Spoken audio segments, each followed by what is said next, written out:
శివుడి మీద ఎప్పుడు ద్రవ పదార్థాలతోనే అభిషేకం చేస్తారు. పంచామృతాలన్నీ ద్రవాలే కదా. ఏం పోసినా మళ్ళీ నీళ్లు పోస్తారు. అంటే ముందు నీళ్లే, ఆ నీళ్లే శరీరం అనే బంధం ఏర్పడబట్టే నీకు ఇవన్నీ వచ్చి. తర్వాత పోసే పాలు ఏమిటంటే తల్లిదండ్రులు, మమకారం. ఆ పాలు పోయడమే మమకారం. తల్లిదండ్రులు అనే బంధం ఏర్పడింది. మనకి పుట్టాం కాబట్టి ఎవరికి పుట్టామో వారిని తల్లి అన్నారు.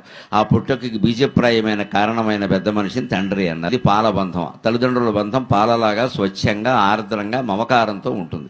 అందుకని పాలతో అభిషేకం అంటే తల్లిదండ్రులు అనే బంధం పెట్టుకున్నావు. తర్వాత పెరుగుతో అభిషేకం చేస్తారు. అంతే కాస్త గడ్డ కడుతుంది. గడ్డ కట్టడం కదా, అదే పెళ్లి అవ్వడం అండి. గడ్డ కట్టినట్టే ఉంటుంది పెళ్లి అయ్యాక. చాలా గడ్డలు కడతాయి, సెగడ్డలు కూడా వస్తాయి. అందుకని పెరుగుతో అభిషేకం అంటే సంసారం ఏర్పడింది, అబ్బాయి గడ్డ కట్టింది చూసుకో, ఎప్పటికైనా వదిలించుకో. ఆ తర్వాత పిల్లలు పుట్టారు, అదే తేనె. పిల్లలంత స్వీట్నెస్ ఇంకెవరిలో ఉంటుందండి. 100 కోట్లు సంపాదించి అలిసిపోయి విమానాలన్నీ తిరిగి నిద్రాహారాలు లేకుండా వచ్చిన తండ్రి కూడా ఇంటి దగ్గర కొడుకునో కూతురునో చూసేసరికి మొత్తం శ్రమ మర్చిపోతున్నాడు. తేనె అంటే అది.